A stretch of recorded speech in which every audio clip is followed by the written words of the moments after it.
sum up how the last Janie McCauley from AP, Bob, nice to see you. See you. How would you sum up what you've gotten done? And I know it was everybody considered it just a matter of time before you locked Steph up for the long haul, and he was confident in December last year that something nice would get done. Yeah, I mean that obviously was probably the most important thing we could do for us, our fans. Him was get him paid and under our kind of Warriors banner for as long as we can, which will be 5 years, next season plus 4.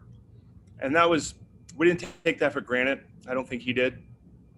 He seems genuinely happy, and there was no kind of conditions to it.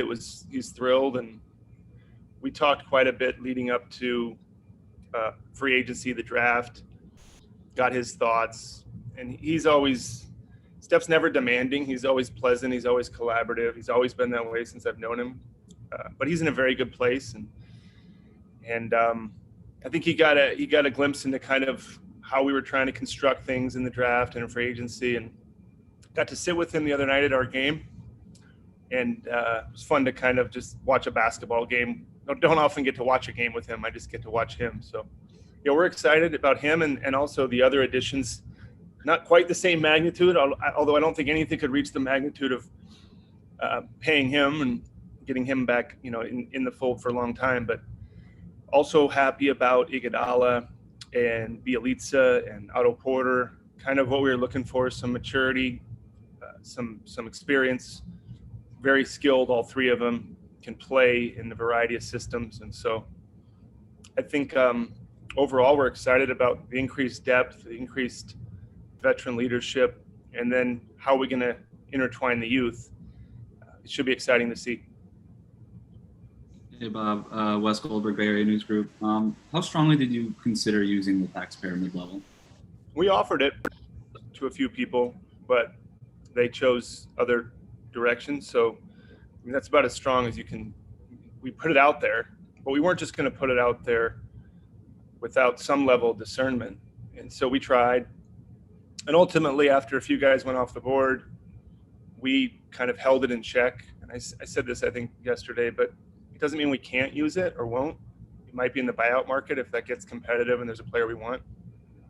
But, there's a restraint we need to exercise. It isn't just $5 million or $6 million for us. It's quite a bit more. It doesn't mean Joe didn't authorize my ability or our ability to use it.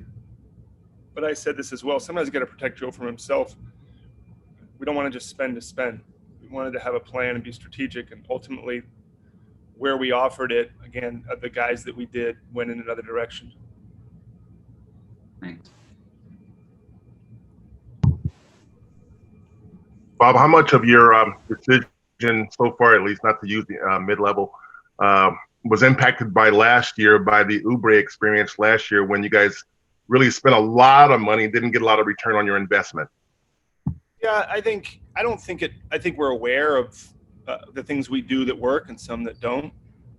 We don't ignore those things, but I don't know, Monty, that it made us kind of gun shy this year to use it. I think we were willing to and did offer it. It didn't give us pause. We thought at the time that was the right thing to do. We did it. And in many ways it did work. And in some ways, not making the playoffs was hard for all of us. And you wish that Oubre been able to play. I know he wanted to as well. But I don't think it gave us pause to the degree where we held it in check, where we wanted to use it based on what happened in the past. And I think, again, we still may use it depending on how things shake out as the season goes on. I don't think we'll use it on what's left in free agency. I don't see that happening, although you never really know. Can you give kind of your broad analysis of what you've seen so far from Kuminga down there, and just wondering if anything he's shown has made you believe he might be readier to go quicker than maybe you first imagined? I've heard. I said this. The coaches have been more positive on him than I thought they might be, and that can all evolve and change once he gets around some of our veterans and has to be more efficient. But you see what we see. There's moments where you're pretty much in awe of the athleticism and the physicality that he brings.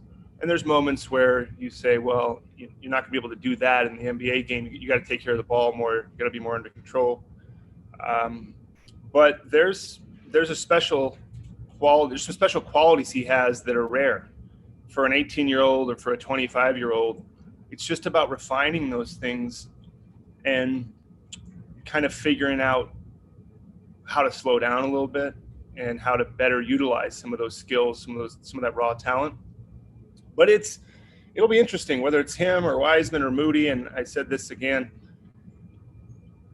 a year ago at this time. I don't think we thought Poole was going to be much of a fixture in our rotation, and he ended up being pretty important. And we now view him as very important as we head into the next season. So maybe one of these guys emerges. Maybe it's Kuminga. Maybe Wiseman gives us more, or maybe Moody gives us more. It's going to be somebody, because they're all talented.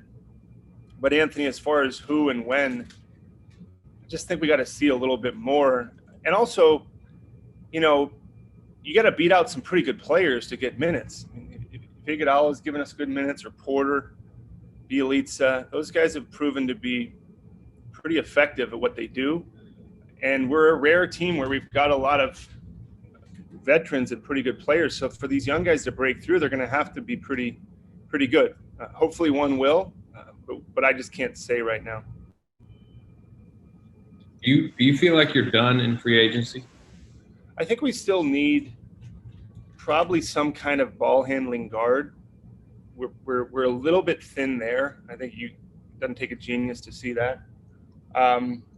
That's where if Steph or Jordan were to miss some time, we'd be a little vulnerable there. We're signing or going to sign. I think Chioza did sign to a two-way. That'll help offer a buffer there. But we might just do something, Anthony, where we invite some guys to camp, as we did Mulder and Juan, even Damian Lee, I think a while back, to compete for that 15th spot. We're at 14 right now. So we'll see. I do think that's a spot, if you had to identify a spot of the roster where we would like to shore it up. I think we've got good wing depth, good depth at the bigs, but kind of the 1-2-2-1 until Clay gets back would be nice to maybe supplement that a little bit, but it's not clear exactly how we're going to do that right now. From a trade perspective right now, would you say talks are dormant and you're not looking to do anything trade-wise?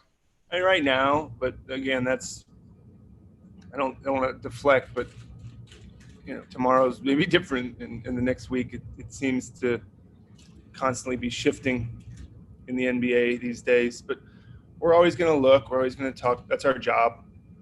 We'll keep doing it. We never stop doing that. It's dormant in this moment in time, but things can pick up quickly. But I honestly think in some respects, the league is a little bit dormant now. There was this huge amount of activity around the draft and free agency, which is normal, but it falls off a cliff so fast. And so I think the league is pausing and taking stock now and seeing some transactions. Maybe in the preseason, once you kind of see your team a little bit, things will change. But I think for now, whether it's us or the league, again, something could get announced right now, and I wouldn't be surprised. But seems like everybody's taking a little pause.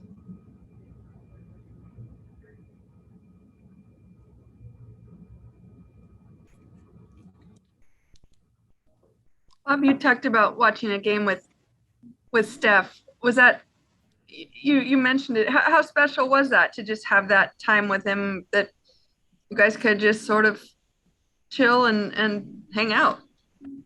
I like the guy. He's a fun guy to be around. I mean, obviously everybody knows him for what he does on the basketball court, but he's a really decent guy. So I'd spend time with him. I don't golf, which probably would spend more time with him if I did, but he's got a lot more to him than 3-point shots. So I like watching a game with him, talking about our kids, talking about where maybe to go on vacation. I just like the human being, people probably think I just say that because he's so important to us, but I'd hang out with him as much as I could. He's just a really, really good person. But watching the game with him was fun because he gets to be a fan, right? I mean, he just gets to watch it as a fan of our rookies and support them. He was talking about Kyle Guy, and we were kind of laughing. And it wasn't just about Kuminga and Moody and those guys. He loves Gary Payton. I mean, there's a lot of he was commenting on a lot of different things. So it was nice to sit with him, and it was nice for Draymond to see his big heavy metal. I've never felt one of those things. They're pretty weighty. Bob, can you tell us a little bit more about how the Andre Iguodala deal came about and just like what the expectations for him are at this point? Yeah, we'll see, Wes. I mean, Andre's always kind of dictated terms in his career, which is good for him. And I think he had options. He saw kind of a way to, I think, put a cap on his career. I mean, Andre makes decisions because Andre usually, like I said, does what he wants to do. But we certainly know who he is. He gives us something we need, intellectually, maturity, experience. I can't find a better guy to teach a Kuminga or a Moody because Andre's got a very bright way about him, and he's well regarded and respected throughout the league. And that is invaluable when you draft an 18, 19-year-old guys to surround them with that kind of person and player. Andre will show them also on the court. And I think he's at that point. I mean, I think he's still got stuff to give physically and mentally, but as a kind of mentor, that's just another positive of having him around. And he knows what we do. He knows how we play. He's got the trust of his teammates. He's got the trust of our coaches. I wouldn't be shocked. I mean, I don't want to speak for the coaches, but I wouldn't be shocked if he still finishes games. I mean, we'll see. We got to see, but that's important. I mean, you sign a guy at the minimum who can finish games for you. And look, maybe it's Porter, maybe it's somebody else, maybe it's a rookie. But to be in a finishing lineup of a team that's trying to compete and get a guy like that, it's good for us, and we don't take that for granted. Bob, you drafted Jordan Poole, who was a super high level confident guy, and now Kuminga seems to be that way. Is that something you're cognizant of? You're looking for maybe a player who is, confident, maybe bordering delusional a bit to think they can come in and do it. But, it seems to be a trait that your last two picks have had.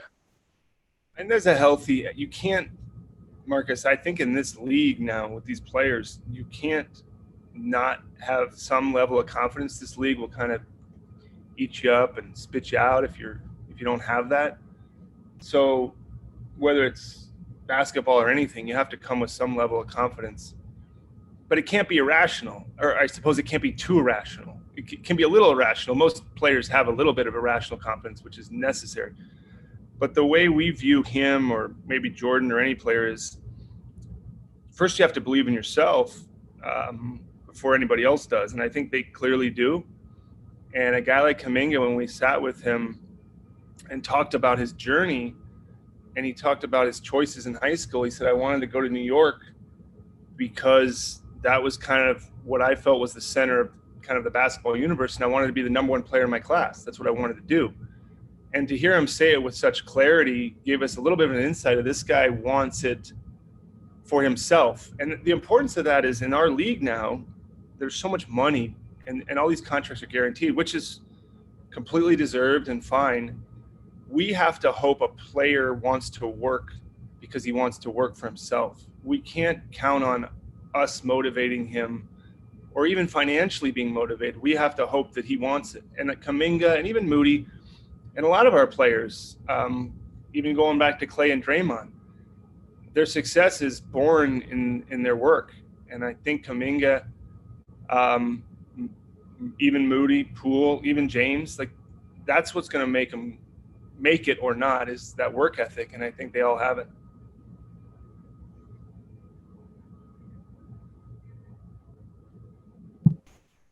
Bob, it was 3 years ago when DeMarcus Cousins reached out to you guys hoping that you guys would take a look at him. And here we are now where you guys are reaching out to guys who are saying, well, maybe, maybe not. I mean, you thought about Kent Bazemore, wanted to bring him back, and he did not accept. What kind of space do you feel like you guys are in now in terms of your status around the league? Well, we're not the Warriors of my young days. We're not that, and we're not the clear favorite to win it. So we're closer to being the DeMarcus Cousins decision than we are, the 80s and 90s and kind of 2010 team. But that was a moment in time. Now there's competition. There's good, healthy competition where players are looking around and saying, you know what, I'll listen, and maybe we're second, maybe we're third. But in that instance, what you're referring to, we were, and you guys are all smart, and we were the favorites. That's what we were. And we got first crack at these people. It doesn't mean, for example, Otto Porter chose us. He had all these other options.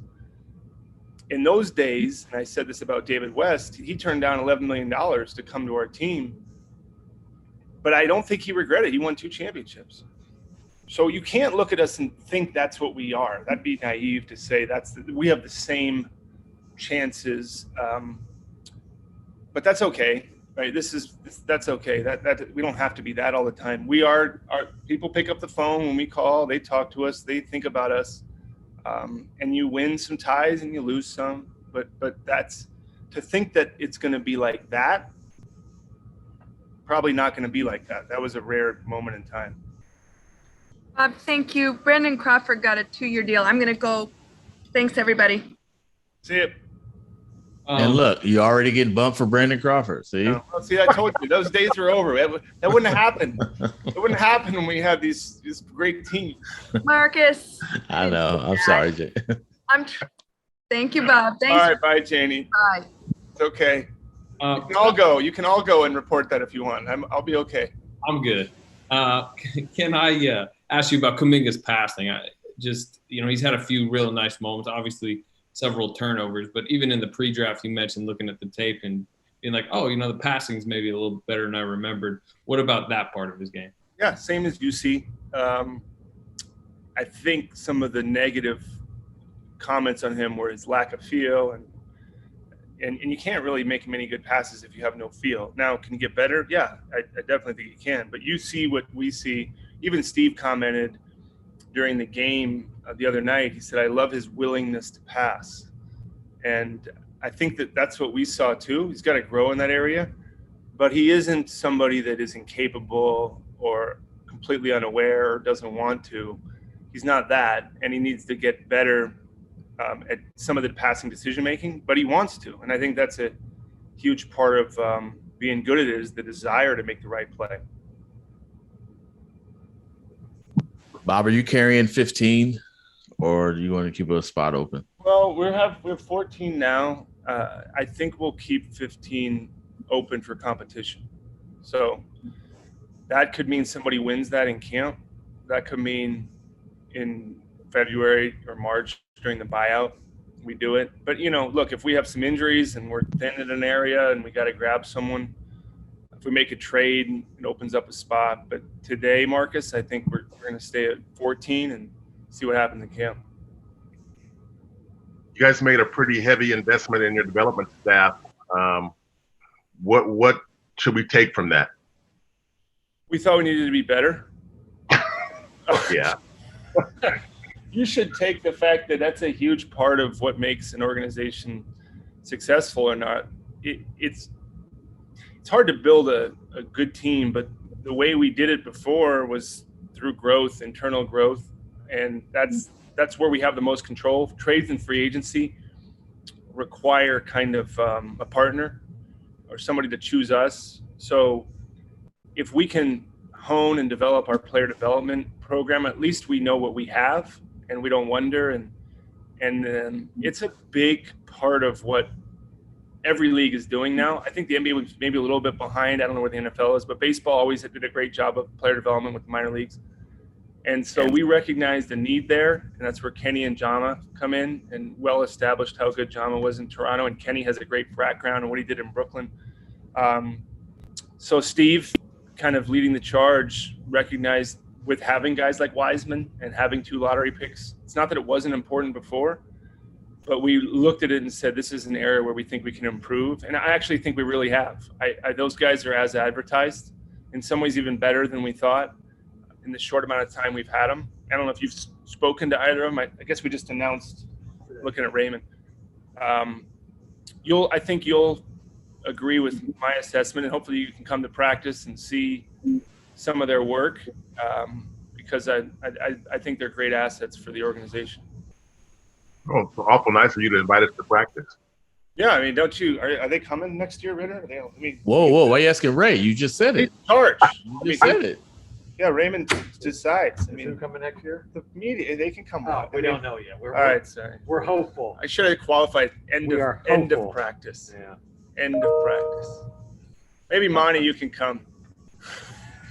Would it be? Whoa! Would it be too inside baseball of a question to ask? Who do you see going into camp with a realistic shot of winning that 15 spot?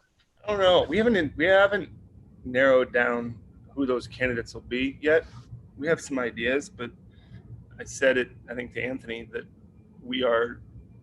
the area of need is clear to us. So if it's somebody able can kind of handle and have those secondary playmaking duties, or be a backup kind of point guard, that type of guy. But I can't say, Marcus, who that'll be. Look, Mulder's there too. We got to decide on that as well. So maybe he wins the day. I think it'll be like the old days. Be like, you got to go compete, win the job. All right, Marcus, last one. We got to. I'm good. Got one more from anybody, or? Yeah. Just we haven't talked Moody at all. Just maybe your impressions of Moody down there. Yeah. Mature, thoughtful. The shots looked good.